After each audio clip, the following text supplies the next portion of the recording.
webinars is to go to betterpathcoalition.org and look at the top menu where you'll see Better Path Presents, and you'll have all the information there about signing up. And the one other very quick thing is that we always make announcements if you have actions and events like this one coming up. So if there's something you want to put out there to the public, let us know in advance and we can give you some time on our webinar to talk about it. So you'll see how to do that on our webpage too. Thank you. Wonderful. Okay, so let's get started. I'm really excited. So our first presenter tonight will be Ted Glick. He was the co-founder of Climate Crisis Coalition. He was the national campaign coordinator for Chesapeake Climate Action Network and is now volunteering with Beyond Extreme Energy, which he also co-founded in 2014. Ted, it's all yours. I thought I was going second. Oh, I'm sorry. I went in order of who was on the website. I apologize. Yeah, I thought Patricia was going first. Well, that was okay. So, Patty, you are the first presenter. My apologies. Okay. So I had a lot of concerns about this film, and I put up a PowerPoint that basically reframes the discussion. So Diane, if you would put that up, I would appreciate that. I will, but you know, one thing, Patty, we said you signal me. When I share my screen, I won't be able to see this. You'll just have to say next. Okay, okay, no problem. So Diane's going to put up a little PowerPoint that we can share. And I would like to just start by saying that I have been involved in trying to get people to look at our world as people being part of the living earth, not attached to it in some way as an object or in control of it. Next, please. Okay, so can you make the slides, go to, yeah. Yeah. Okay, what do I have to Just do? hit slideshow and view slideshow. I have hit that. Okay, go view. Oh, you know what? I have to probably do it in PowerPoint. Let me see. I'm sorry. You know, that's my fault. I should have been better prepared for this.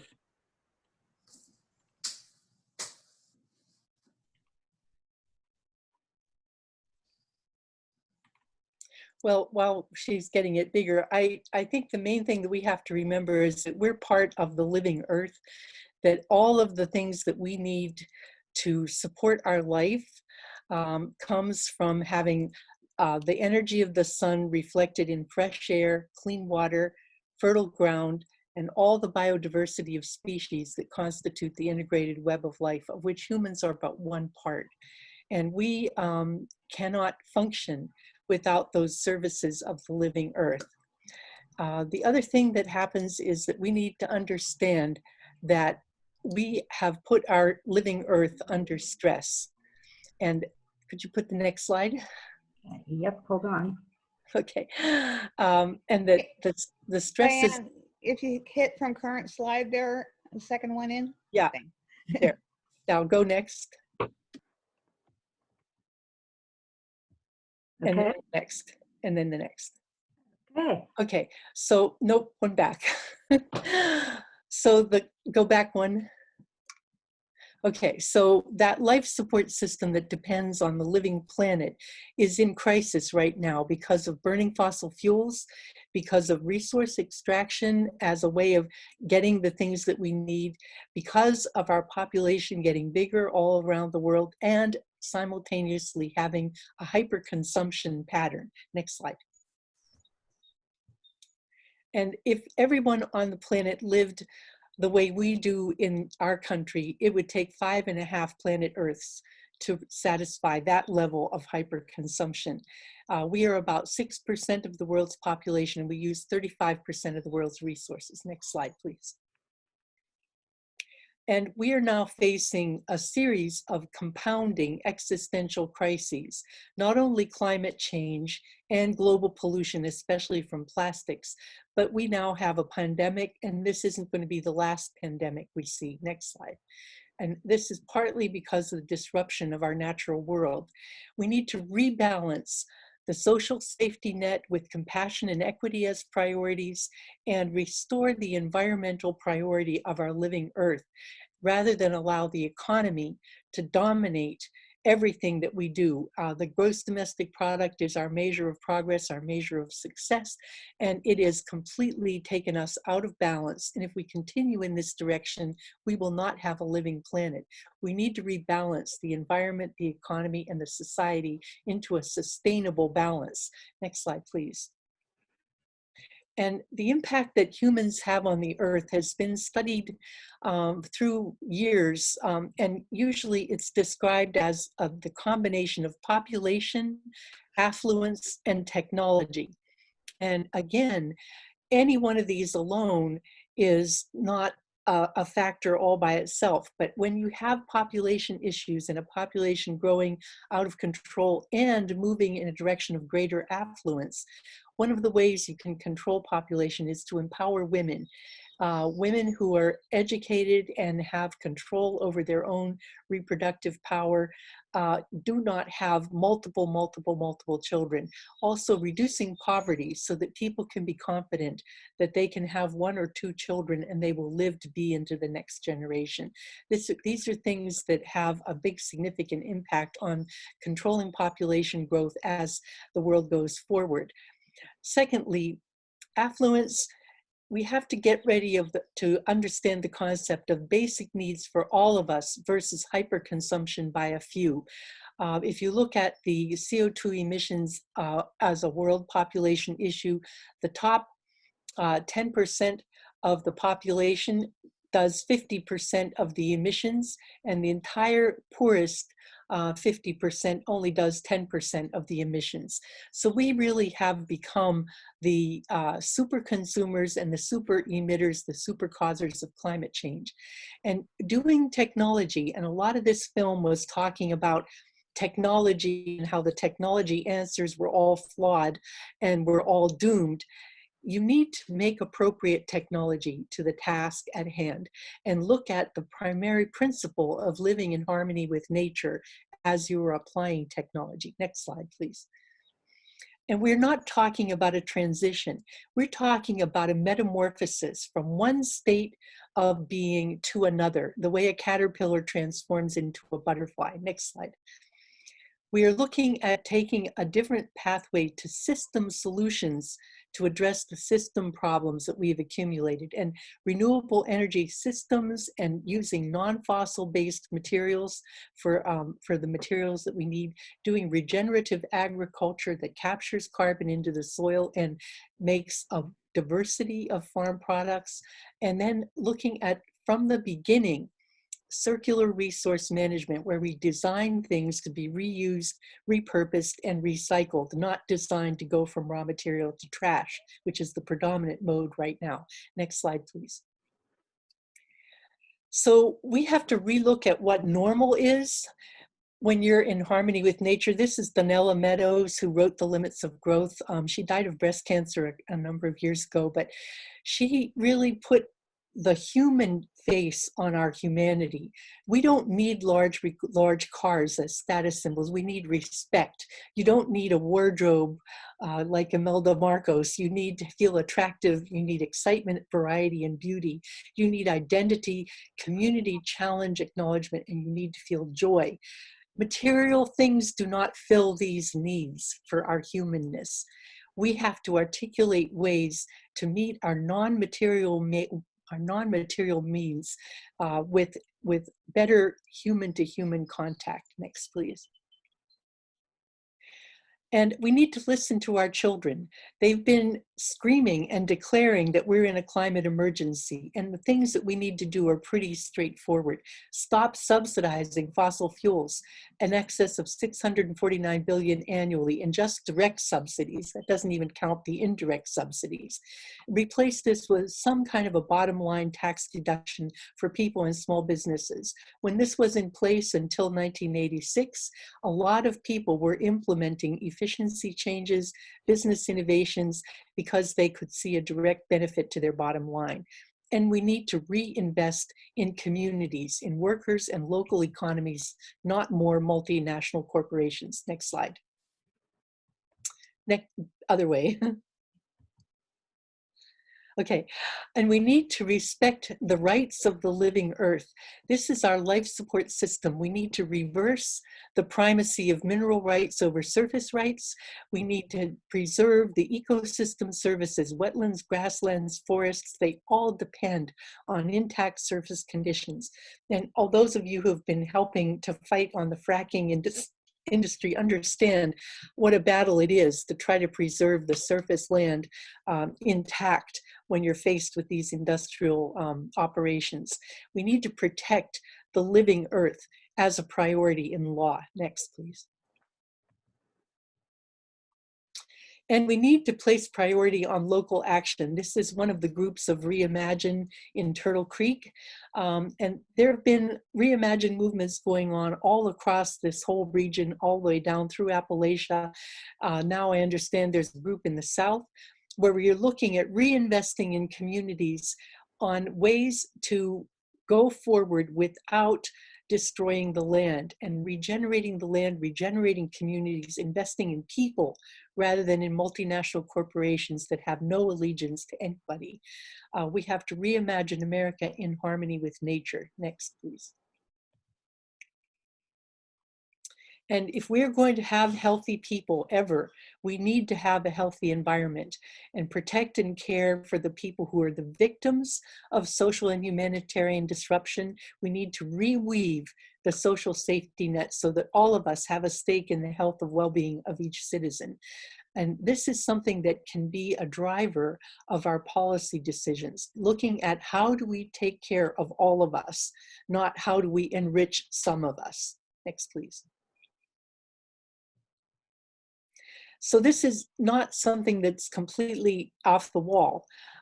Instead of looking at fuel switching, which is what the Planet of the Humans focuses on, you have to look at recreating a system. This is the Forest Hills Borough building, and this is our energy bill. You can see the demand down here, and you can see that we got a zero bill for a whole year of 2019 because we were creating more electricity than we used on an average month-to-month basis over the whole year.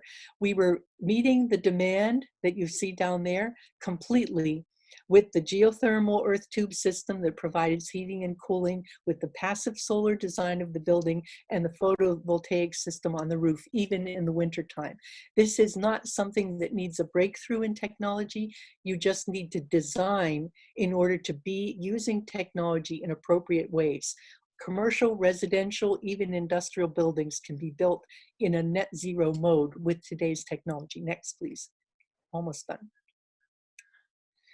So the laws of nature are not negotiable. Climate change is going to happen. We have to change our laws to enable and promote a green economy instead of protecting the fossil industries.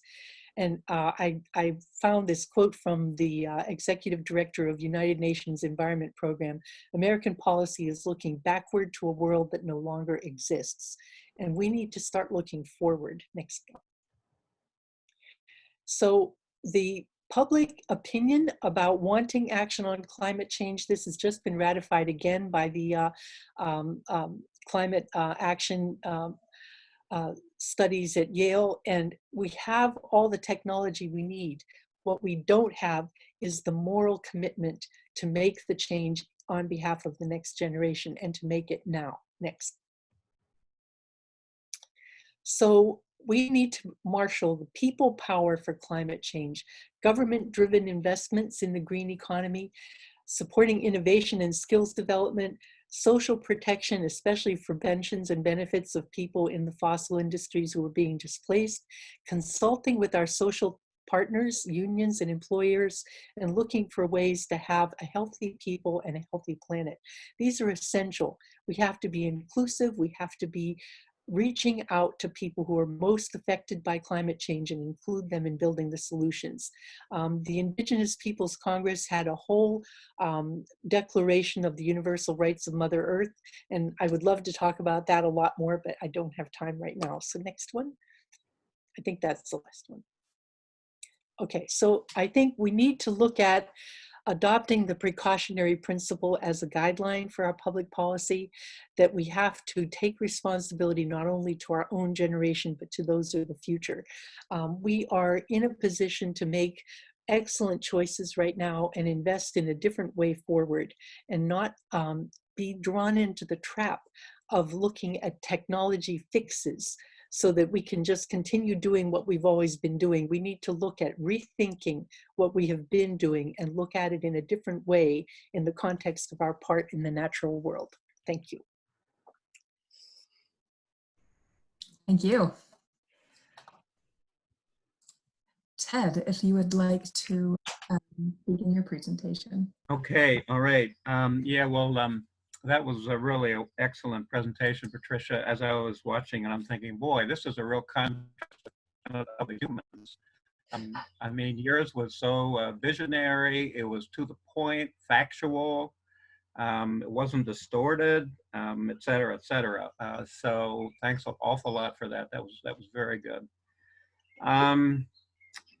So what I'd like to, what I'm going to speak about is more a critique of the movie. Yeah.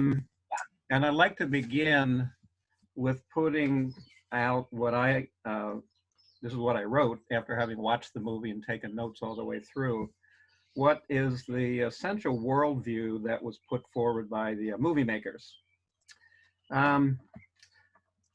These are the main things: that wind and solar and battery storage and electric cars are essentially fake solutions being primarily pushed so that greedy capitalists can make money. And along those lines, the environmental movement by and large is pretty much co-opted by those greedy capitalists. Specifically, Bill McKibben and the organization 350.org, Mike Brune, and the organization Sierra Club and Al Gore are essentially collaborating with this scheme. Also part of their worldview that I do agree with is that biomass, the burning of wood, and biofuels are definitely not part of the solution. I definitely agree with that. More of their worldview, this is a direct quote, environmental leaders are leading us all off the cliff, unquote. That was like a general statement that was made. One of the things that I found striking, they went after Bill McKibben, they went after Al Gore and Mike Brune, Sierra Club 350. They never mentioned the Environmental Defense Fund, to take one example, which from my experience is one of the most conservative, it is pretty much the most conservative of the major environmental groups, the green groups. They were not mentioned, as well as any other of the more, the less progressive groups that take a lot of money from corporations and from rich people connected with fossil fuels. No mention of them in this movie for some reason. More of their worldview, that the major issues we should be dealing with are overpopulation, overconsumption, and endless economic growth. I agree that those are all real issues. I like the way Patricia put them forward in her PowerPoint. I wish they had put their ideas forward in a similar way, but they didn't. They said, we are, quote, not going to find a way out of this one, unquote, meaning this planetary existential crisis. That's from them. That's the tone. That was the vibe of this movie. We're just like, basically, you know what? We're really in bad shape. They said, quote, we need to come to terms with death, direct quote. And they said that it's not greenhouse gases that are destroying the planet, quote, it's us, unquote, meaning people. And you know, there is a whole thing about that we're in the Anthropocene. This is like a period of history. Scientists, academics are increasingly defining this as the Anthropocene, that people are just so much destroying the earth as it was and changing the earth. So there's something to that. But you know, we need to use a little bit of analysis of the reality of things. And as Patricia pointed out, it's really the very affluent, you know, Europe and North America in particular. You know, the 10% that is, and within that 10%, much smaller, very tiny group that has the power and the control, in which the fossil fuel industry is a major player. So that was their worldview. I'm checking my time here. Just a few things.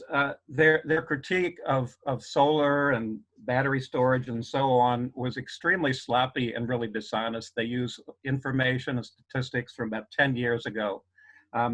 So it just really, there wasn't any real concern on their part in being objective and accurate when it came to their really severe critique of renewable energy, electric cars, and so on. Their treatment of Bill McKibben, really very shameful. It was if they were out for one of their purposes was just to bring him down. Bill McKibben certainly can be criticized. I know him the best of any of the three that they were named. You know, he's a good guy. He's done a lot of great work. He has had weaknesses. There are things that he said that I don't agree with, but overall, he's been a big plus to building the kind of movement we need.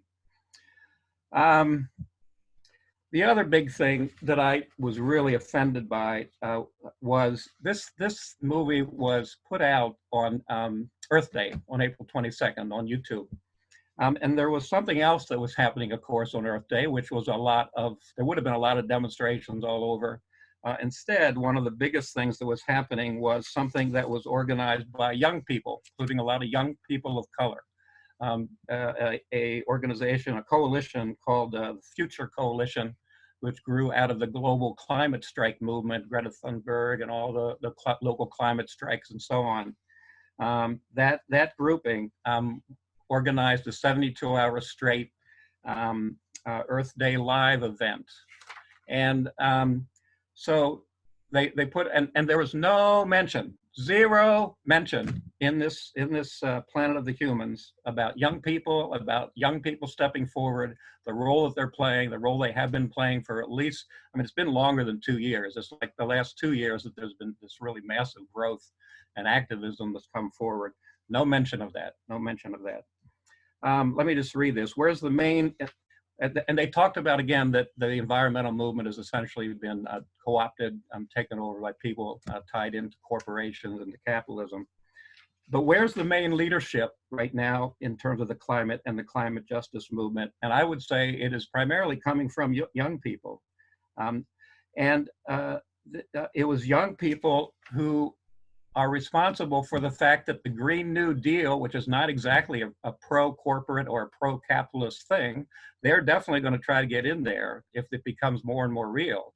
And they're definitely going to try to weaken it so that it becomes more like that. I mean, that's just what you deal with when you're living in the kind of system that we live in. But the Green New Deal is very much about something different. And the reason it exists as a real alternative that's out there and growing in strength politically is because of young people, the Sunrise Movement in particular, who took over Nancy Pelosi's office a week after the November 2018 elections. They occupied it, 50 people got elected. They went back several other times over the next few months, and they've just kind of continued from there, along with many others. No mention of any of that in this movie that came out on Earth Day of 2020. No mention of any of that. So, again, there were good things about the movie. In my column, I actually list, several more than what I've mentioned. Certainly their treatment of biomass, that was important. But the overall impact of this movie was negative. I do think there may be positive things coming out of it through discussions like this one and lots of other discussions that are happening, and a tremendous number of critiques that were written of this that I think have been helpful in sharpening some issues that we do need to talk about. But again, the way Patricia talked about them and the way she put them forward is the way we need to talk about them, not in basically the dishonest ways that these filmmakers did. That's it. Thank you, Ted. Appreciate that. Okay, we have one more speaker. Mike Ewall is the founder and director of Energy Justice Network. Mike, please. Okay, hi everyone. I'm gonna try to do a PowerPoint here as well. See how we can get back on here.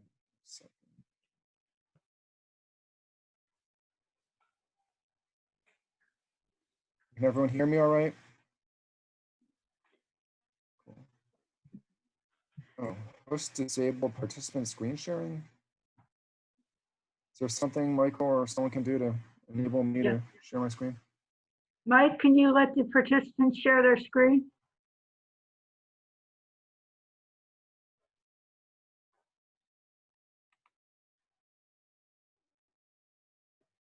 Mike?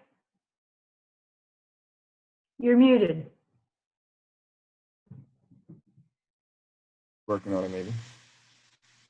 Try it now, Mike. Oh, here we go. Good, good. Thank you.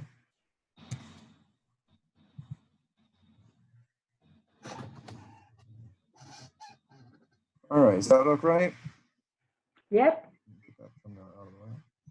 All right, so hi everyone. My name is Mike Ewall. I'm the founder and director of Energy Justice Network. We're a national group based in Philadelphia, and we help communities across the country fight off dirty energy and waste facilities. Our group might have been the only environmental group that was featured positively in the Planet of the Humans documentary, and I'm glad for that. Jeff Gibbs, who was the producer, actually was part of our network back around 2009 to 12 in the anti-biomass work that we were doing, and he helped stop several biomass facilities, biomass incinerators from being built in Michigan. And so that's how we knew him. He filmed one of our staff people 8 years ago, and that ended up in the film. I didn't know it was coming out, though. I knew he was talking about it years ago, and it was still a surprise to see all of a sudden, oh, we're in a big documentary. So let's just see what else we have here. So we have a lot of local groups as members around the country, some in different parts of the world, fighting dirty energy and waste facilities. It's an ever-shifting landscape of grassroots groups fighting different projects. We've had a lot of victories, especially against biomass. This is one of our best span of years. In 2010 and 2014, there were close to 50 victories at the local level, mostly against biomass incinerators of various sorts all across the country. Jeff was part of that at that time. Now, I put out a critique, you'll find it at the link at the bottom here, basically saying that the film was right on a number of things, but it also got a lot of things wrong, and it also was just missing certain key things that were problematic.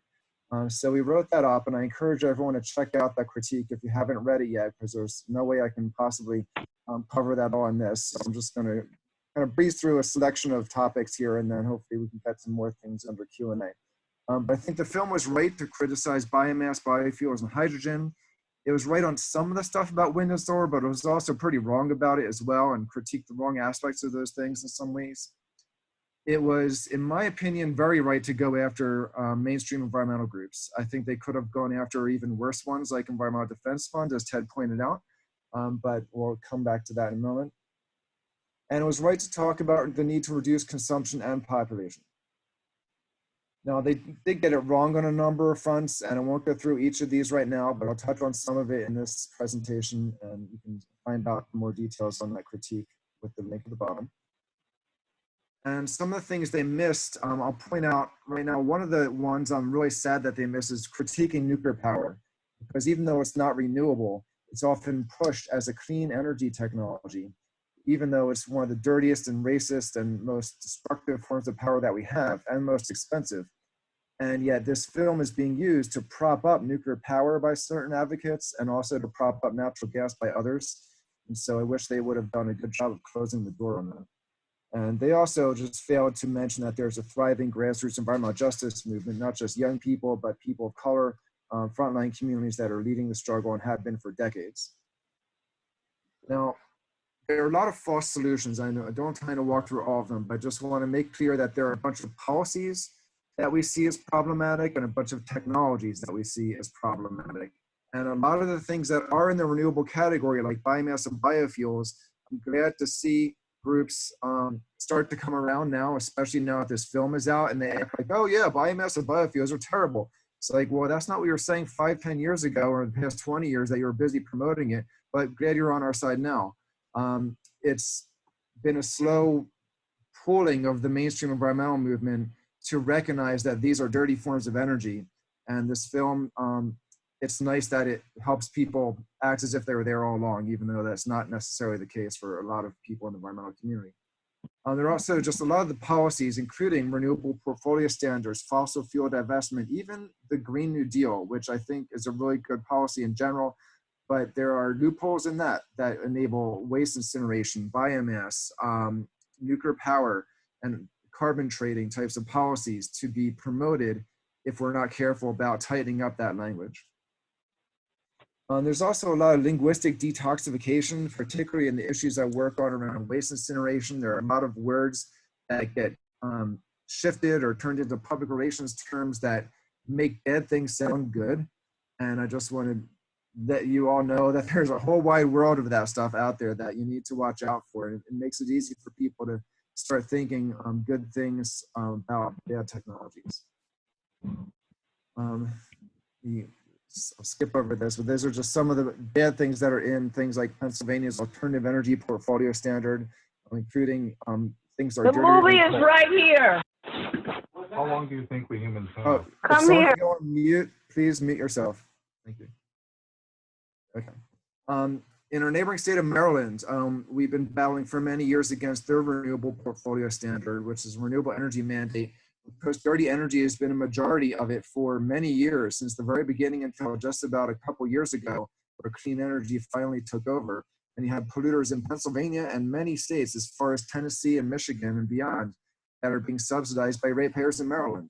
And so you have a lot of these policies that sound like they're about wind and solar, yet they're propping up polluters, not just in the state where the policy is from, but in many other states around.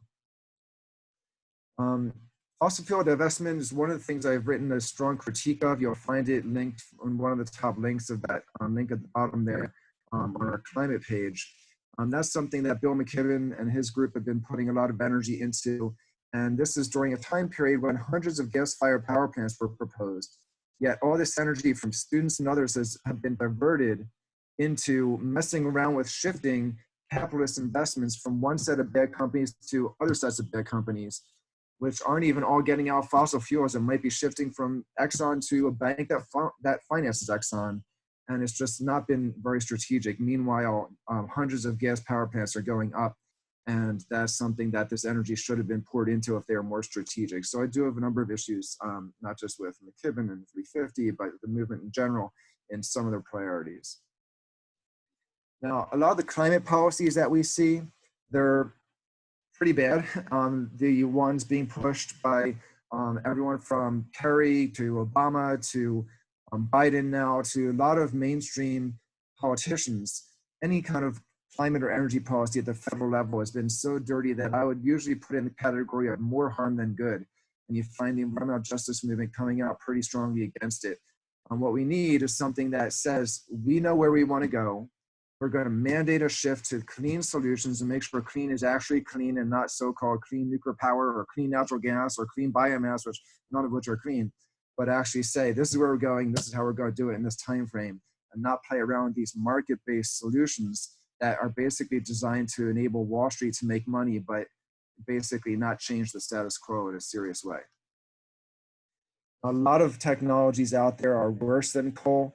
A lot of these are worse than coal for the climate. That's not true for nuclear power, but nuclear power is worse in many other ways. The rest of these are all worse than coal for the climate, although there's a debate on natural gas whether that's the case, but it's definitely in the ballpark because of all the leakage. Now,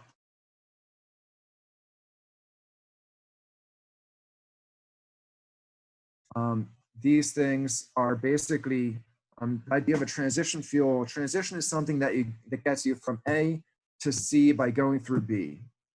And all the things that they propose that say, oh, it's a transition fuel, really, it's an economic dead end. It's something that requires 30 years to get paid back, and it makes sure that you have a constituency that will fight you from going from B to C. And so we're at a point where we need to go straight to the solutions that are clean, that we know are out there, and not be accepting natural gas for anything that's not the clean thing that we need to ultimately be at as a transition fuel. Now, the things that I would say are actual solutions. We need to reduce demand very seriously. We need to have a mandate to switch to the clean solutions for the rest.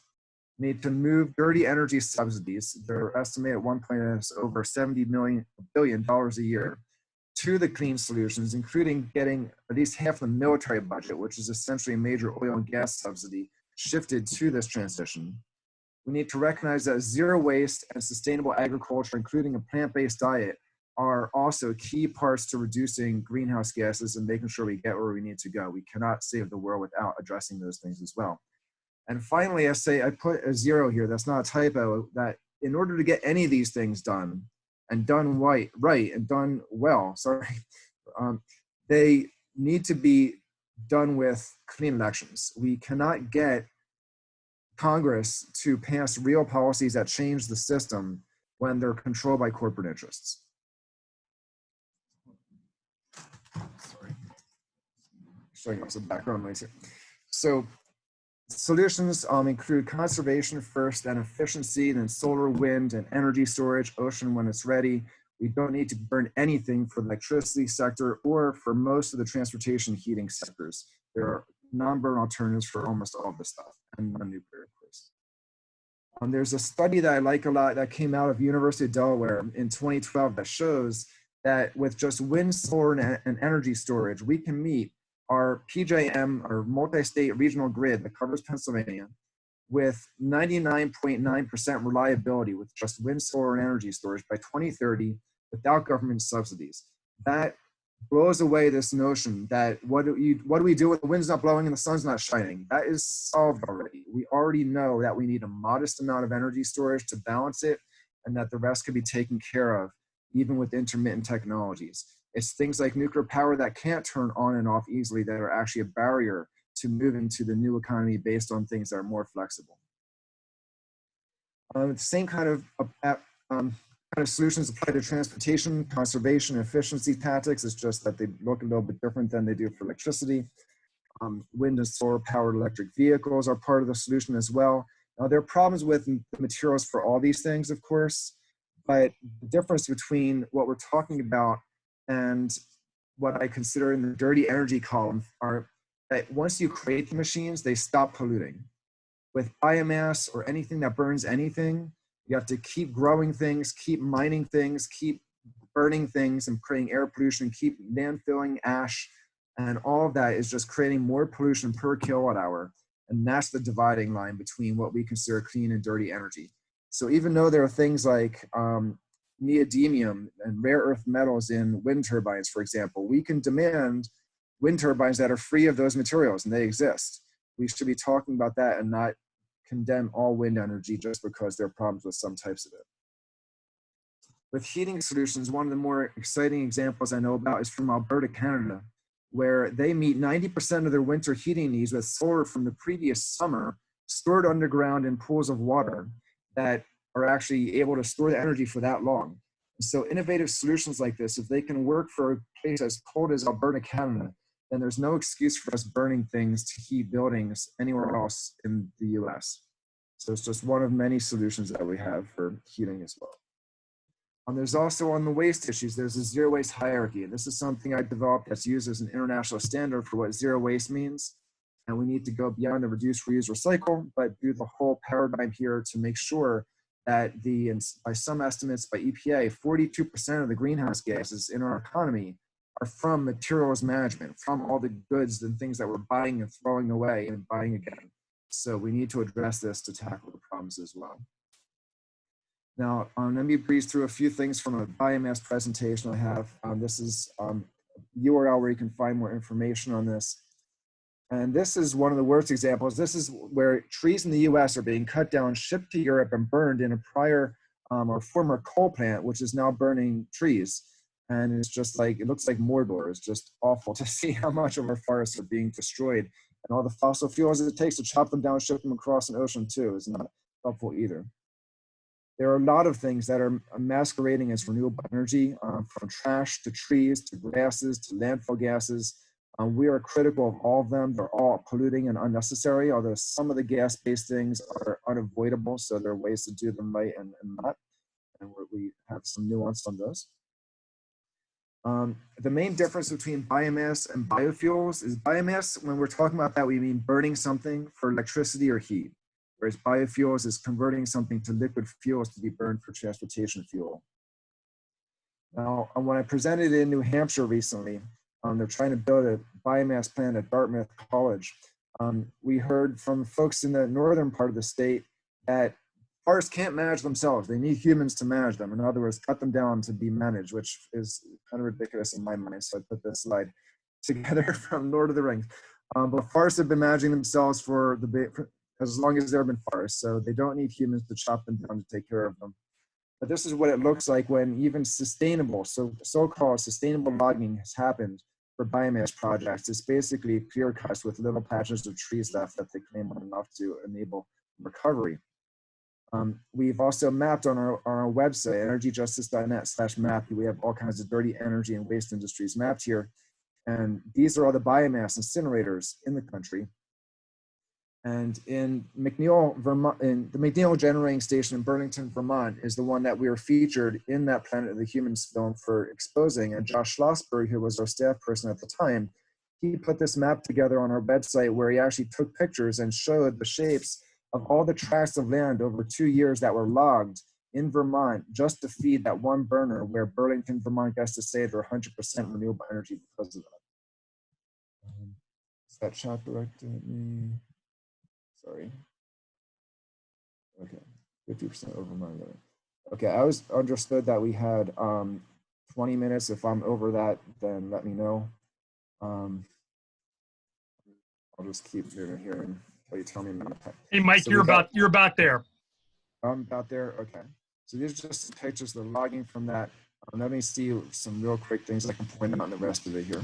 So trash incineration and biomass are worse than coal for the climate. Got data on the website about that. But the critique in the movie about big greens, I wanted to highlight this here. This is a chart that shows that there's a spectrum from the Exxons to the Earth First of the world. And there are reasons why the environmental community is divided. There are structural reasons because of corporate funding or foundation funding that causes certain groups to be more compromised and make deals that they shouldn't be making with corporations or others. So we can address that more in question and answer, but there's definitely a lot to understand the difference between types of groups that are out there. So I'll skip over, we got some stuff on energy consumption, population. Let me narrate this really quickly. The impact is population times consumption. There was a more advanced formula earlier, but basically if we want to have global justice, educating women and reducing poverty, like we saw in the earlier presentation, is important, but that means increasing the standard of living for people. And if we want to have global justice where we increase the standard of living for people that don't have as much as they need, we need to reduce by much more the amount that those of us in the over-consuming countries have. And we need to address this as a numbers problem of the number of people as well, because it's not just enough to say, oh, well, we can't point our fingers at poor brown people and say, have fewer kids. And that's true, and we'd be racist if we did that. But we need to recognize that we need to reduce the numbers and consumption. We can't just say it's a function of consumption. It's definitely both. So I have some stuff on individual change, which we can talk about in Q&A. I'll just end there, and I'll throw some links in the chat. Thank you, Mike. I'm just reminding everyone that if you could write in the chat, we have 43 people, and we want to get to everyone's questions. So just a reminder. We do have 3 questions in the queue. So the first one is from Jordan.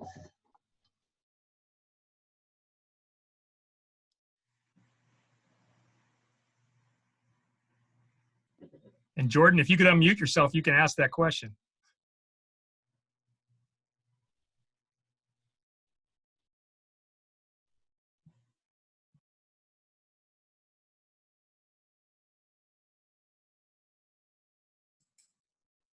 You're muted, Mike. Yeah, I'm going to ask the question for Jordan. So it is Ted and others. Any idea why Michael Moore, heretofore a progressive hero, went off the rails here? Well, I guess I should be first since he asked me. I don't really know. I certainly have kind of theories. To to be very, I guess I should be honest, I believe for a long time, based upon my observations and listening to Michael and so on, that he has a kind of individualistic style. I mean, just to be kind of out there with it. And you know, there's certain occupations where that's a career, that's kind of a hazard, and maybe movie making is one of them. If you're always the director or the producer. Yeah, but I really don't know otherwise. I think it was, I mean, it's been pointed out that he wasn't the one that made the movie. He was the, I think, executive producer. Usually, from what I know about filmmaking, that often means that's the person who raises money, has a lot to do with getting the money for it and then helping with publicity. And that might well have been his primary role, but he clearly is going to bat for this movie. He's been defending it. He has not accepted any criticism from anything I've seen. So, you know, yeah, that's what I could say. Well, I tried to answer that bit in the chat in that it wasn't really Michael Moore's film. It was Jeff Gibbs and Ozzie Zahner. And Ozzie wrote this book about 2012, I think, that just trashed every form of renewable energy. And I think it's not just that some of the stuff is outdated, which is true on some levels, but some of it's not. I mean, they just did a piece recently defending the film, saying that, oh, it's not really that it's outdated, and they give a lot of current examples of things that are still the case. And so some of it is outdated, and some of it still, there's the reality that we have very little wind and solar supplying our electric grid. There are a lot of things that they're saying that are true. So it's a real balance. It's hard to just give it a thumbs up or a thumbs down, because there are a lot of critiques that they're putting forth that really are valid, but there's a lot that they really screwed up on too. But I think it's the friendship between Jeff Gibbs and Michael Moore that got Michael Moore carrying it forward without really doing the due diligence that he should have done. Actually, I thought of one other thing. There is a woman, I forget her name, who was Michael Moore's fact checker from sometime in the 1990s until 2007.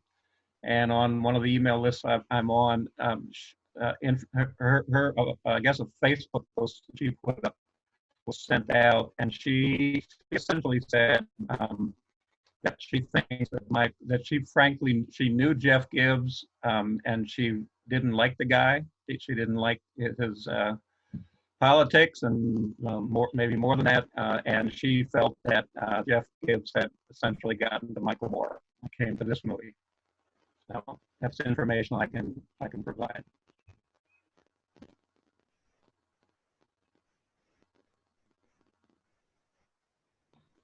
Okay, we have another question in the queue, and that's from Anne. Anne, if you want to unmute yourself and ask. Sure. They were talking about how all the rare metals and everything that go into the solar panels and how detrimental it is to even produce them in the first place. Is that still true? I think Patty was alluding to that is not true any longer, that they've updated that. I think one of the things you have to think about is the way we use technologies and our whole concept of taking things from raw material to trash as a normal way of perceiving. If you design systems to be recovered and recaptured, all of the electronic trash that we're sending to trash heaps can be recaptured, reclaimed, and not be the huge burden on rare earths that it is now. I think that's one of my transformation concepts, is the whole thought that you can take things and take them out of the earth in raw material and then use them once and throw them away, whether it's plastic or whether it's rare earth or valuable metals like gold or copper. You need to start thinking about designing things to be reused. And I know that modern solar arrays are designed to be refurbished and renewed and reused. Like our solar, we went into this a great deal when we were building our solar building for the borough of Forest Hills. I asked them, how long do the solar panels last and what happens to them when we're done with them? And he said, well, they're pretty inert and you can repair and recalibrate. You put in a maintenance function over the time that you're using it, and you can extend their lives for a long, long time. The ones that were taken off of the White House by Reagan were bought by the Japanese, and they're still running. Okay, so Yeah. I think I it's think that was false. a matter of rethinking our materials management process so that we place a value on designing for reuse or designing for repurposing and recapturing, and not expecting that the cost of things is always starting from raw material. We have to start capturing that 3/4 of the circle that happens after the initial use of the material. Thanks, Patty. Yeah, I just dropped into the chat a section of my critique that addresses this a bit. One of the links you'll find in there is to the Silicon Valley Toxics Coalition, which is a great grassroots group. And they have a page which is a solar scorecard. So you can see which types of solar are actually more or less damaging out there and more responsible. There are still toxic materials used in solar, and there are also, and similar materials issues with wind, so particularly the turbines that you can't recycle, the neodymium and the magnets. But with the solar, one of the directions that they're going, which will both make them less impactful, but also more dangerous in a different way, is nanotechnology. And that's one of the emerging fields of contamination. We've gone through different revolutions, industrial revolutions, and one of them was getting into biotechnology, and now we have this genetic pollution to worry about. And the next field that is emerging, it's been emerging for a while, is nanoscale materials. And they're starting to make solar technology out of that, which can make them far more efficient, but also the pollution that could come from the manufacturing of that might be quite dangerous.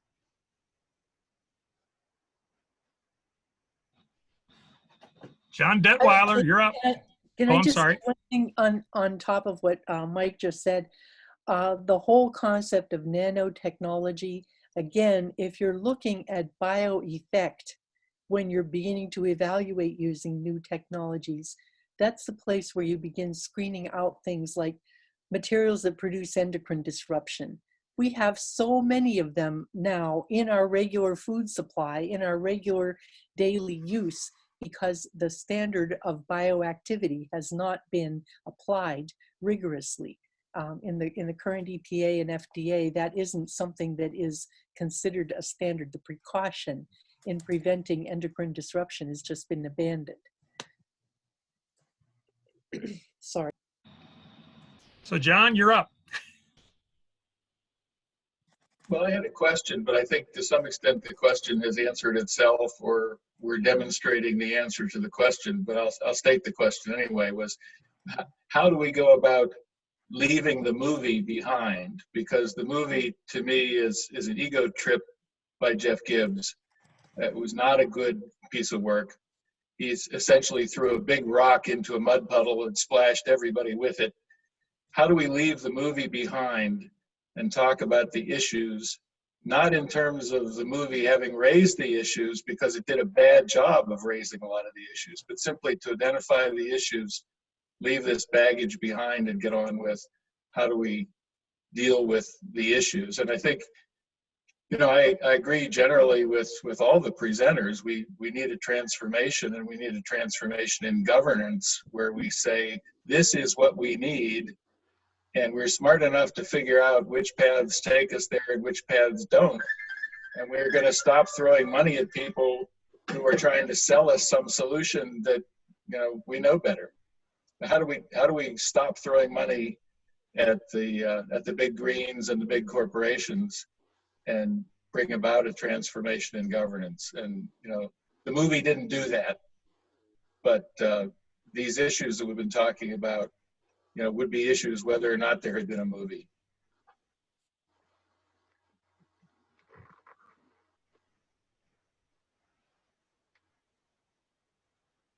I could go, but I can also wait if Patricia or Mike want to go first. Well, I'll just say that I think we have to be a lot more vocal about our vision for what is possible and necessary. and be a lot more articulate about how those things are real and with us now, and not needing to wait for some technical breakthrough, but we really need to do the rethinking of how we run our country, and go back to looking at government in the public interest instead of government in the corporate interest, because they're different, they're fundamentally different. And when you have so much influence from multinational corporations who have no allegiance to any individual country anywhere, certainly not to ours, you have a very big skewing of the global marketplace into things where the interest of people, the interest of preserving living systems is completely abandoned. And I think that's where we have to start, is that we have to recognize that the only way any of us are going to survive is if we protect the living earth systems that we depend on for our life support. Every time we get away from that as a basic concept, we go deeper into the hole. Well, my answer would be that what is the only, really ultimately the only thing that's going to change this is a mass movement, similar to what we've seen in the past with the labor movement of the 30s, the civil rights, black liberation movement of the 50s and 60s, the women's movement, etc. Those kinds of movements. And I think that we're actually in a movement moment right now. I think with what happened with the Sanders campaign and also the Warren campaign, those were very significant. Clearly, neither of them was going to be the Democratic Party's candidate. But the reality is that many of the groups and the people who were part of those were around long before those campaigns came along, and they're continuing. I do think that the Green New Deal is really very key, as I said, and then Mike also mentioned this.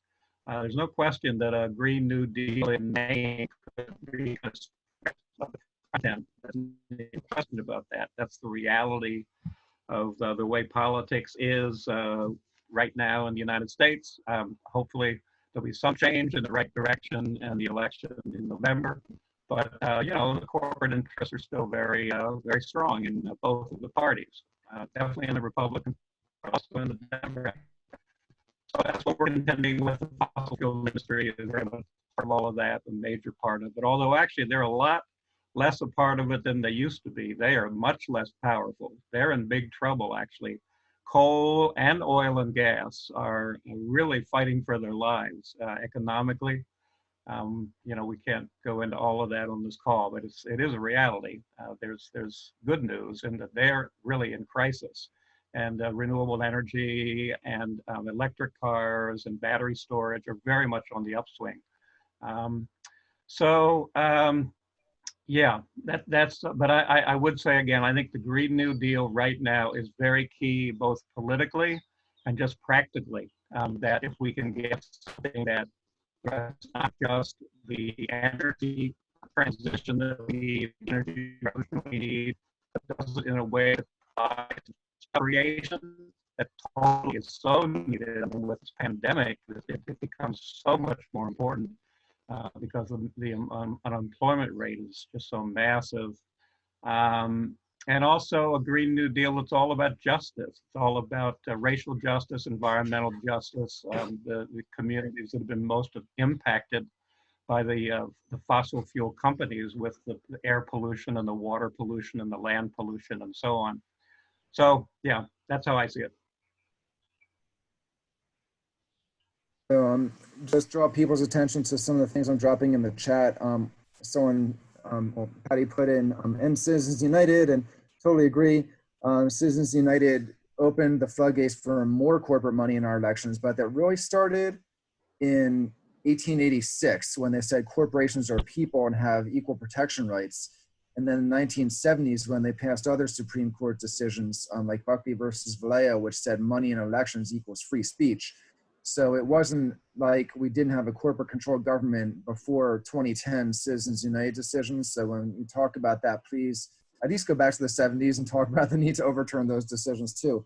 But there are a couple of links I've dropped in on different tactics to democratize our government. And I would encourage you all to go to either one of those two links and click on any of the different options that are out there and get involved in at least one of them. Whatever issue we're working on, all of our issues are connected to the need for a real democracy. And we should all be doing on the side, if we can, anything we can to make sure to democratize our government. I also saw a question about jobs. Someone wrote, can we discuss the job creation that will occur as we make the necessary transformation to clean energy? I don't have these up on our website yet, but there are studies that I've located that show that natural gas is at the bottom of the list on every way you can measure it in terms of job creation for different types of energy. But solar, wind, and mass transit are at the top, and biomass is too, but we don't accept that as a reasonable solution. There's also something about the military, and then maybe there are other feedback on these things. Mike, I got a bunch of questions. I mean, that was one of them. So let's go to that. If anyone else wants to add anything on about the jobs, that was. I wanted to give John the chance to ask that question. It was his. Great. Well, in terms of the jobs issue, I've done an analysis of the green jobs economy, and you can find that on my webpage. It's at patriciademarco.com, Green Jobs and a Living Planet Make It Happen. And I went through an analysis of how the green economy can actually employ more people in permanent, good wage paying jobs compared to, the myth is that they don't pay well and that they're not permanent jobs, and that is absolutely false. They have a mean wage above the national average, and the green job economy calls for a whole array of educations, and it is something that actually could help with community redevelopment at many, many levels. And I think that's one of the things we have to really be much more aggressive about putting out there, because especially people who are vested into the plastic industry, they act as though there's no other choice. And that's absolutely not true.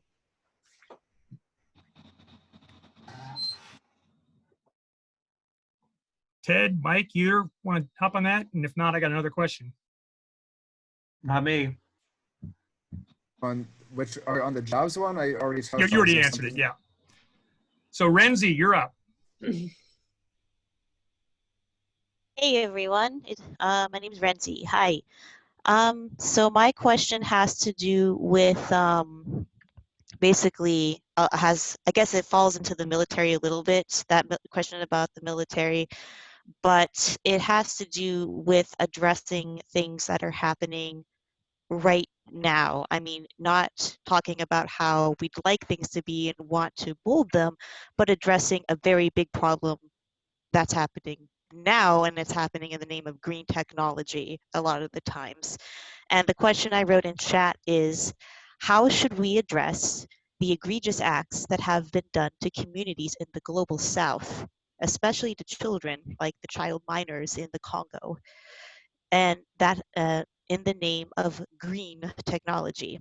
And then I further wrote, I think figuring out how to do that would be a big help in burying the movie's message and show solidarity with the most vulnerable people in the world to climate change.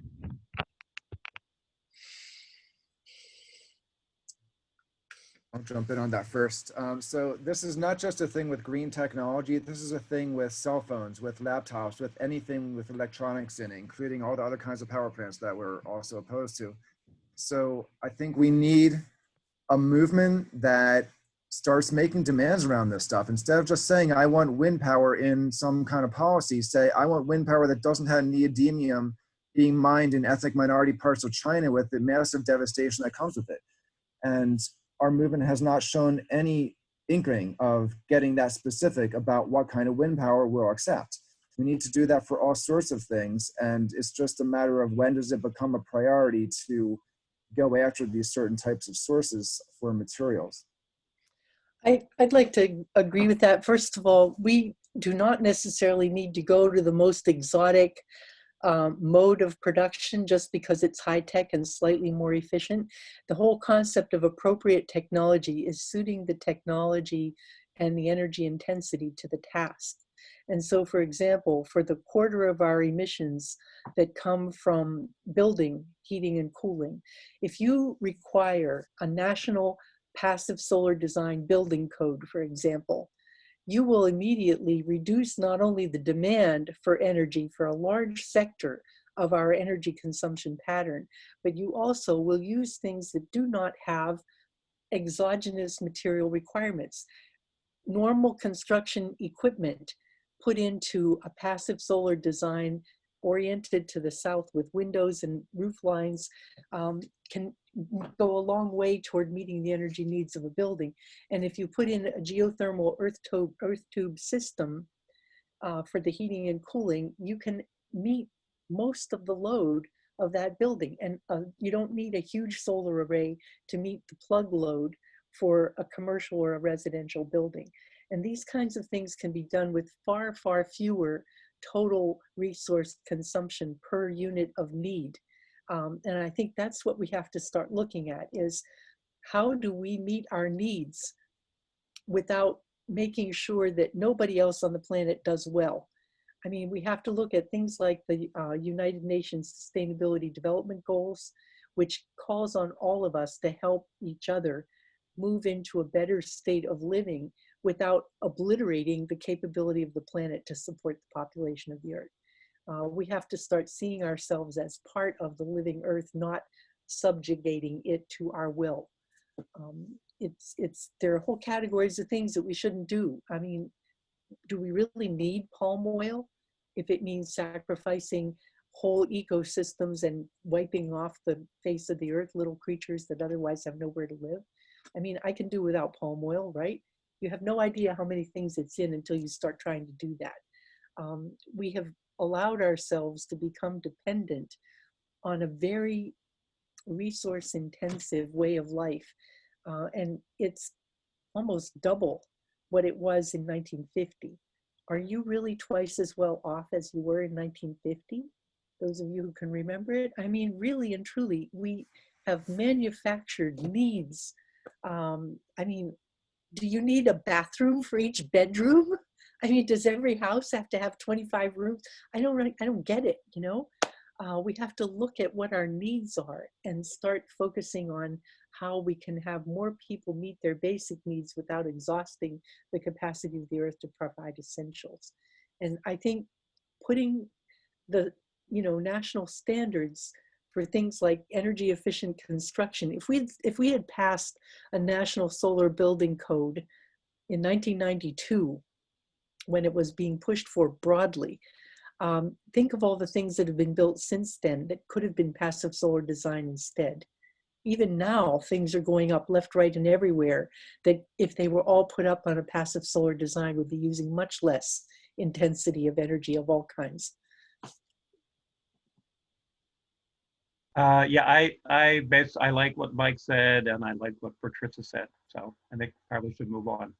But that was a good question. It is real. I think it is very important that we be real clear that here in the United States, we cast a really big, not just a shadow, but a footprint all over the world, and that we need to really be, those of us who are active need to try to keep up with how specifically that manifests itself in so many ways. I think that is very important. Thanks for the question. So we have another question from Kathy. You want to ask that, Kathy? Yes. Is that my question? The one about the military? It is. Okay, here I am. Well, I am never cease to be amazed in discussions like these how little presenters and the whole discussion weighs in on the military budget. And I mean, I just don't see that we ever move forward unless we face head-on racism, face head-on the military budget, because that's where all the money goes. And, some other issues, but noticeably, those are two that are usually not really central to our discussion. So I guess I think that as we're in the middle of the pandemic, that coming out of this, I'm not very optimistic about the discourse that's going to go on. It's going to be, you know, we have to cut corners. We have no money for these budgets. It's going to be a disaster. It's going to be like a disaster capitalism. And so I don't see solar and renewable energy and loving the earth and caring about the people that we're exploiting all over the world, military as well as the resource exploitation. I don't see that coming down. So I move to the next thing when I say that. This is more of a speech than a question, but I will throw it to the presenters because the presenters are absolutely fantastic. Is that it gets to education, and that when I listen to it's Mike's presentation, there's so much in that presentation that I had no idea. And the fact that it was all packaged together, and the fact that I hear Patricia, you know, make her passionate speech about how it's all part of it, it reinforces what I feel every day when I get up and I don't want to put this thing in the trash. And how could I have not have received this packaging? But the average person in the US and in Puerto Rico, where I live, are not thinking about these issues. We have missed the mark. We are not speaking to the people. And it's because why? Because we leaders, which I consider myself, been doing this for years, but I'm not in the environmental movement. I'm in other movements. I need to be educated, and then I can play my role to educate others. So that leads me into saying, how do we have control of the media? Because the media is what this is all about. Brings us full circle back to the film, which is a tragedy. It's a tragedy that this movie came out. I think you've soft-sold this, because every leftist, which I would consider somewhat with his faults, Mike Moore, on the left, and it's a tragedy when a leftist fails to recognize the strength of this environmental movement that has given its sweat and tears to build where we are today, and to not be careful about how he did that is a mistake. And we need media that serves the people. I would just like to speak to the military side of this. I know right now our military is in a pretty arrogant force mode, but there have been times when the military has been a leader in things like renewable energy and sustainable development. I know Fort Richardson, at the time that I was there in 1995 through 2005, put in all of the barracks in passive solar design, and that was in Alaska. And they've also been able to pioneer and implement on a broad scale a number of policies that were rescinded by Trump that had to do with efficiency and reducing consumption of fossil fuels and moving to non-fossil production, because they saw that as a vulnerability. And they also had done an analysis, which is in the fourth National Climate Assessment that came out in 2017, that identified the costs and the security risk of not addressing climate change. And they were very forceful about it. Even though Trump tried to suppress the thing, it came out on the day after Thanksgiving for 2 days and then was put into the archive. But you can get it, I have it cited on my slides. They can be a leader because they can bring the costs down for everyone else by government procurement practices. Yeah, in response to your question about the military, Kathy, I don't know. I mean, I've been a peace activist going back to the 60s. I actually have a book coming out, Burglar for Peace. PM Press is coming out with it next month about my activism during the Vietnam War as part of the Catholic left. My main focus for quite a while has been the climate crisis, but I'm definitely still a peace activist. And maybe coming out of this pandemic, or coming out of, this phase of it to something better, I guess when there's a vaccine or a cure that people see is something that really works. There's definitely going to be issues of resources to rebuild society, rebuild, so much that's being so damaged, so many people being damaged and hurt. And so the question is, where are the resources going to come? Seems to me the two primary places are, the super rich, the obscenely rich, the 1/10 of 1%. The idea of a wealth tax was put out during the campaign, the Democratic Party presidential campaign, so it got more play. So that's out there. There's other things that can be done for sure to get resources from them. Definitely the whole issue of the inequality is a big issue. So that's one place. And the other place, of course, would be the military budget. I remember a long time ago, maybe 40, 45 years ago, there was work being done around conversion of the military to peacetime uses. And I honestly don't remember the exact time and why that just got kind of pushed to the side. But maybe now's a time for the existing peace groups to consider if that might be a tactic to really get this issue out there. There's a lot of resources that are needed now that are going to the military. And if we got serious, maybe it's not called peacetime conversion, it's called, post-pandemic conversion or whatever. I think the question is, there's always wars that come up or that are being prepared for, and people, fighting against that. Maybe a conversion from military to post-pandemic needs might be something that could catch some fire and help to strengthen, getting the kind of cuts we need there. Well, I want to back up the statements I saw in the comments about the military being the world's largest polluter. We have 800 military bases in 80 countries. We also have death squads known as Joint Special Operations Command in 75 countries. Our military is not the institution that we should be relying on for sustainability. We don't want the green bombs and green militarism that Elizabeth Warren and others support. We want no militarism. We are not getting attacked by other countries, and any terrorism that comes our way is stuff that we inspire because we're busy undermining democracies, installing dictators, and grabbing people's resources, especially oil, around the world. So I think if we want to get to sustainability, we need to cut that huge military budget that's about half our discretionary spending and reallocate it to the transitions that we need and stop brutalizing the world for resources. I want to add a little bit about this thread I've been hearing through this conversation, though, about individual change.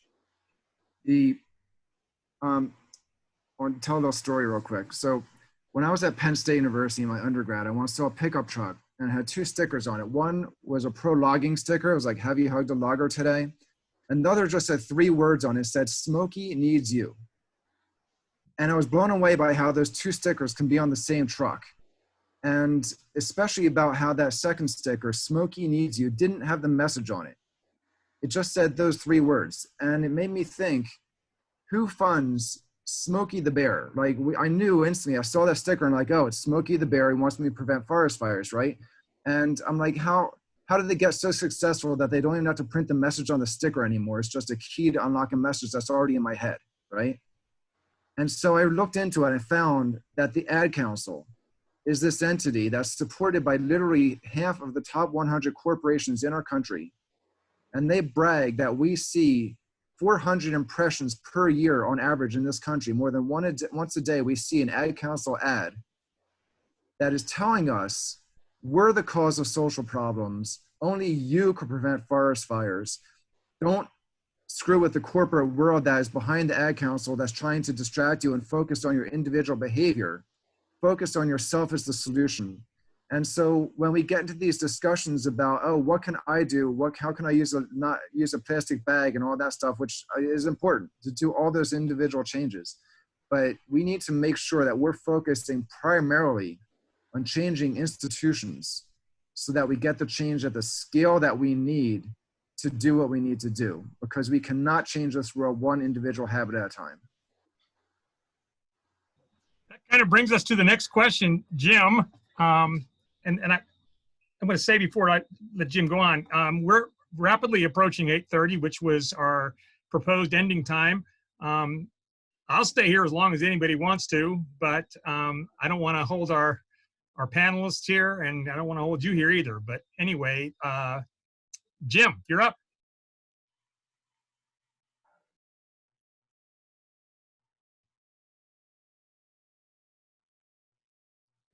You're muted, Jim.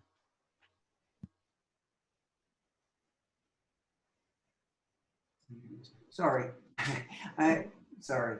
I was thinking that the comments and all the presenters seem to be saying that we can't have a capitalist system at this stage of monopoly and constant growth and have a planet left, you know, at whatever length of time it takes to consume everything and destroy the entire environment.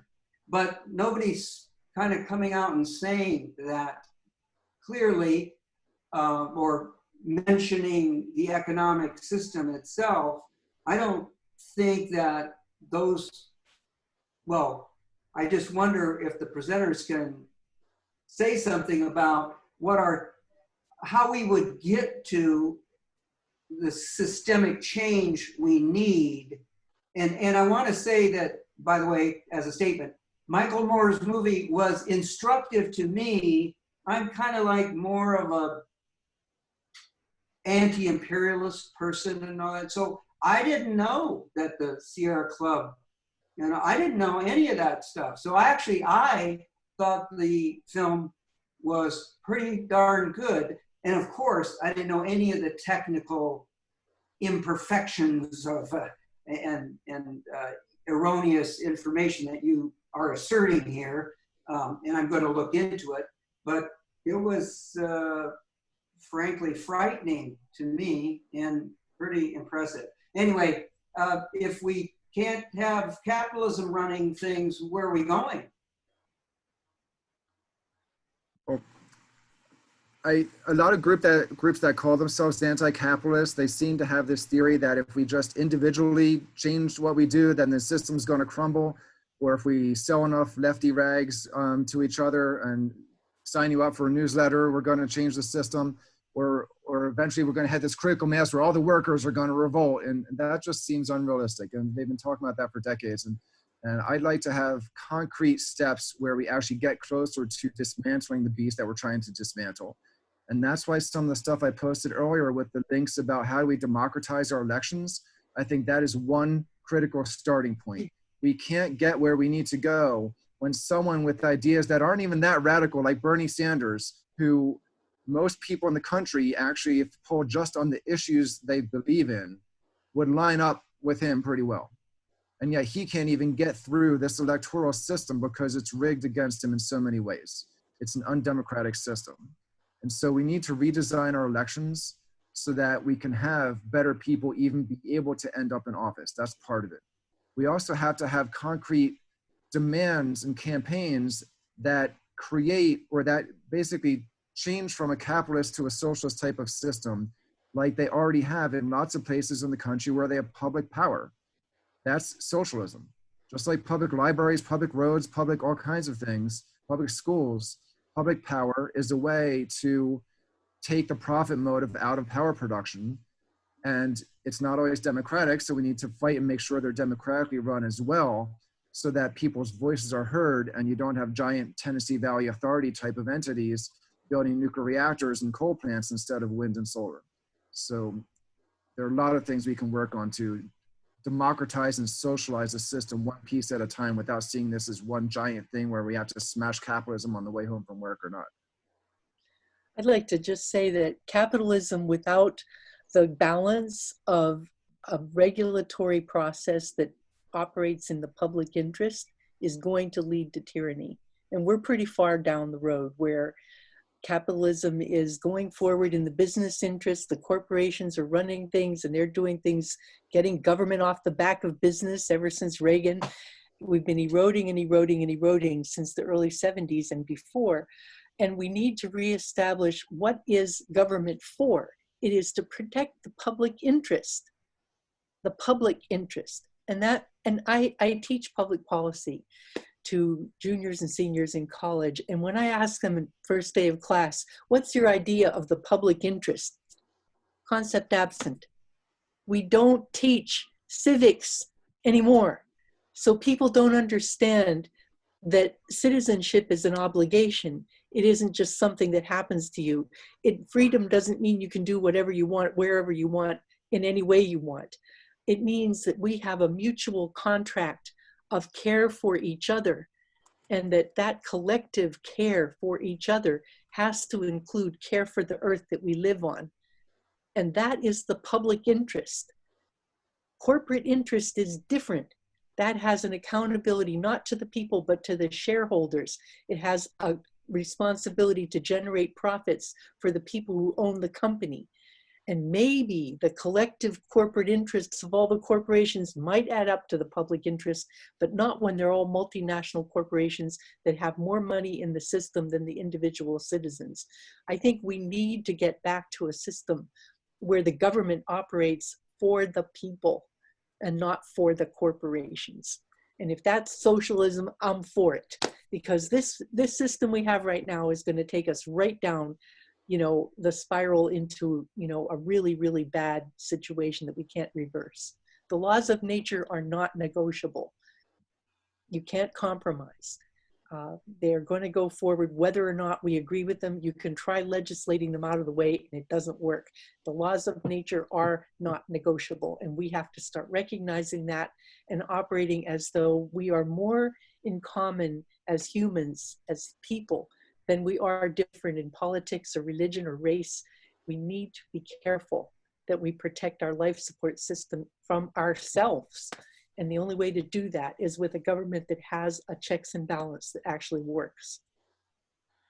Yeah, I want to just pick up from what Patricia was saying there about multinational corporations. I mean, to me, it's when we say capitalism, part of capitalism, of course, is the ideology of endless growth, of constant looking for resources and materials that can be made to make products to sell for for the financial benefit of the owners of companies, et cetera, et cetera. There's that.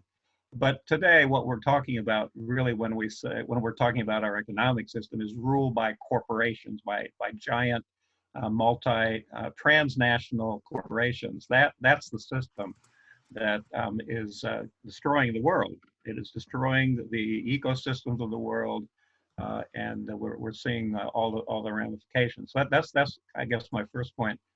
I do agree a lot with Mike's sentiment to the effect that the way we are going to build a political movement, a mass political movement, that's what's necessary. And again, as I said earlier, I think there is one that exists right now. I think we saw its most clear expression through the Bernie Sanders campaign, both the 2015, 2016 version, and then the version 2019 and 2020. For various reasons, Bernie didn't win. But millions and millions of people supported a democratic socialist putting forward what for the United States is a pretty radical program. And that's a good sign. And many of those people, they're not going away. They continue to organize day-to-day grassroots work, whatever, work on issues. That movement has to continue. I made a conscious. I worked for how many? I worked for about 30. Let me see. I worked from about 1975 until 2003. With a primary emphasis on trying to build an alternative to the Democrats and the Republicans. That was my main work. I did other stuff too, but that was my main work. And then I made a conscious decision in 2003 that I needed to make the climate crisis much more my major focus because of what I saw happening as far as the climate and what was happening in the world.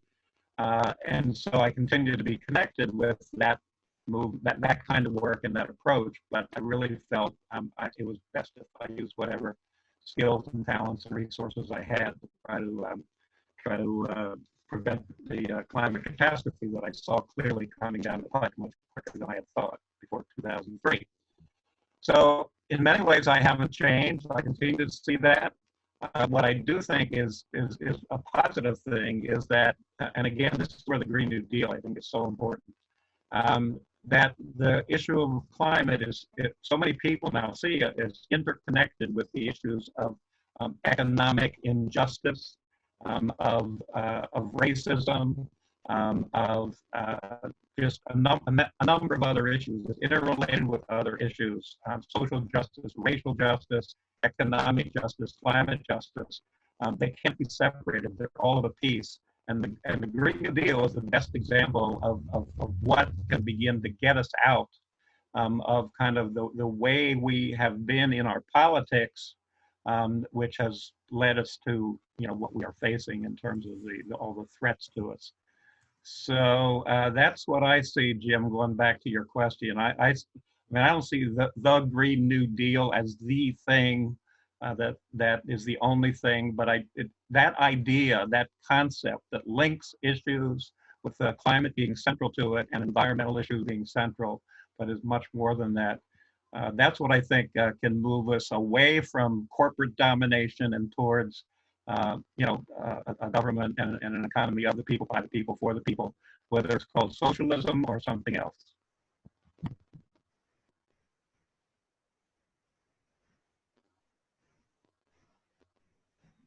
Renzi wanted to get back on and ask, I guess, a more pointed question about change. Oh boy. Okay. Hey, everyone. Okay, let me find it here. All right. So, being my radical critical self here, I wrote in the chat, I feel like these answers aren't addressing the fact that we have extremely limited time to make wildly radical changes to our whole society. And that's when I say extremely limited, we have about, what, 10-ish years to make that happen. And we don't have 10 years to elect people who want to make those changes. We don't have 10 years to come up with a plan to make those changes. We have 10 years, more or less, to make those changes. I mean, I would like to hear from the panelists and anyone else. How are we going to make that happen? I'd like to respond. Sure. Okay. I mean, I agree with you, and actually I've been feeling the same way for at least 20 years. That's why I've been very involved in disobedience actions, risking arrest, getting arrested, going to jail.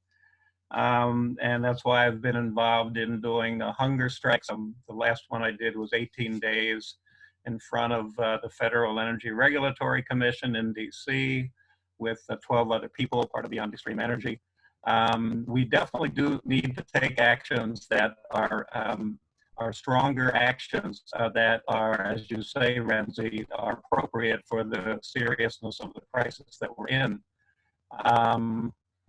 We absolutely do that. I mean, we need a political movement, we need grassroots organizing at local level, we need demonstrations, and we need a direct action disobedience. You know, strikes of all kinds, including hunger strikes, rent strikes, you know, labor strikes. That's what we need, because you're right. And I think all of us who are willing and able to do that should do it whenever and wherever we can, in a strategic way. And I just wanted to mention that you did meet Renzi. She was part of a group of us coming from Western Pennsylvania the day that you were at FERC and got hauled out. I was wondering if, Renzi, if I knew you. So great to see you again. Thanks for coming down and doing it. Good to see you. So Emily's I on. responded to that bit in the chat, but for those who can't see it, I was just pointing out that yes, our time is limited, and I wish people back in the 70s were working harder to make sure that corporate money in elections isn't equal to speech, and that we actually had a democratized government by now, so that we wouldn't be fighting now for basic rights of being heard in our government. But there's tendency among those of us who feel the sense of urgency to either think that the answer is top-down solutions and one big national law or international treaty. And that is the hardest place to actually get real change. That's the place where if you get anything done, it's usually so watered down and compromised that it's ineffective practically. And so don't be discouraged by that. I think we still need to focus on changing the system and working on changing the actual concrete fights we're in, whether it's stopping one power plant here, municipalizing electric company there, getting universal health care anywhere, just all the different pieces, just put in the effort on that. And don't think that moving to more extreme tactics necessarily is a way of expressing urgency. I'm thankful for Ted and all the time he's done hunger strikes and gotten arrested. I've gotten arrested twice myself. But sometimes that's not necessarily the most strategic thing to be doing, and maybe something else, maybe running for office in your local government is going to be a more strategic way to knock something out that would be a big climate polluter or something otherwise devastating. I agree with that. I think we have to all take ownership for this issue as an urgent issue. We have to listen to our children, listen to our students and support them, talk about it to people. If every one of us reached somebody who didn't quite agree with us and just kept working on them, it starts to multiply. And you can take action at local levels. I mean, we're doing a climate action plan in Forest Hills. We're a little tiny town. The Reimagine movement is growing. It's really getting a very much broader base of support. People start with looking at the Green New Deal and looking at how can we do this at the local level, and they start demanding the resources up at the next level up. Why isn't the county supporting towns who are trying to do climate action plans? Why do we have to do this all on our own? And why isn't the county doing a climate action plan? Why aren't we working together to see to it that the people we elect are held accountable for the issues we care about? And if they don't respond, then get rid of them.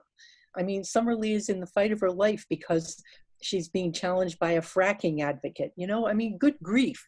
She's got the shoe leather express of the high school kids on her side, but a lot of them don't vote yet. And we just have to make sure that it isn't somebody else's problem.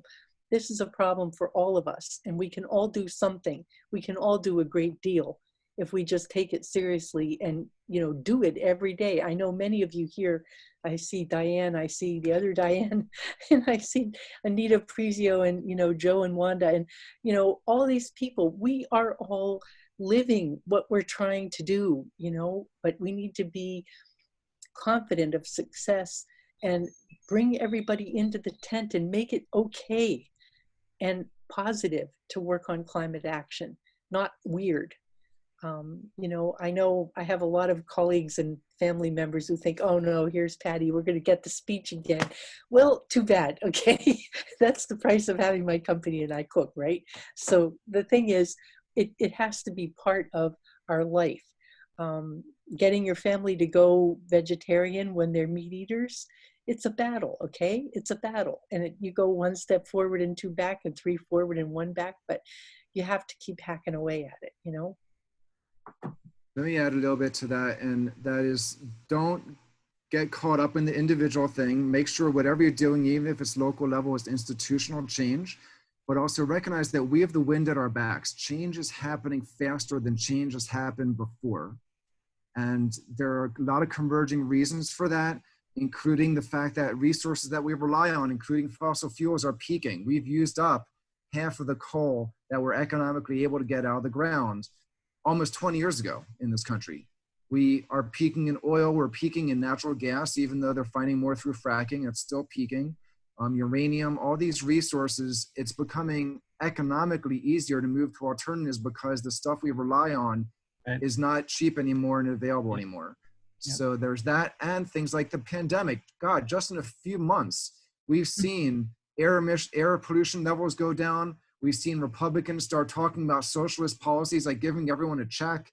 I mean, these are things that couldn't have happened just a few months ago, and are happening because of a pandemic. And so we need to recognize that these are all opportunities to make change happen faster.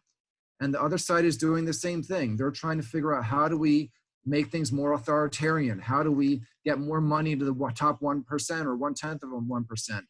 And at the same time that they're trying to make things less democratic and more corporate controlled, our challenge is to make sure that the bad things that they're getting through during this pandemic are temporary, and that the good things that are able to be changed long-term are the ones that stick.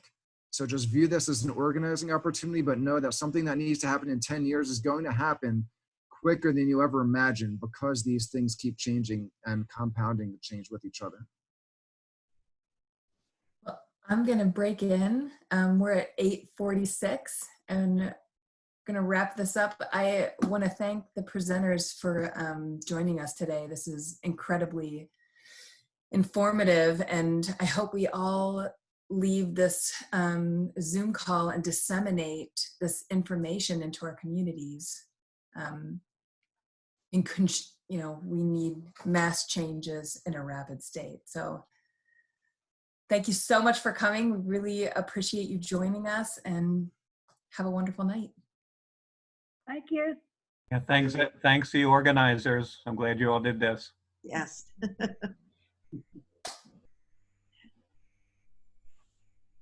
done. Who's that guy? I don't know who that is.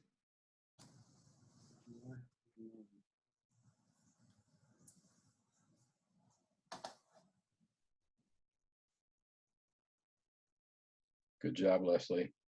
Yep. Yes, Leslie. Thank you. Hi, Emily. Hi.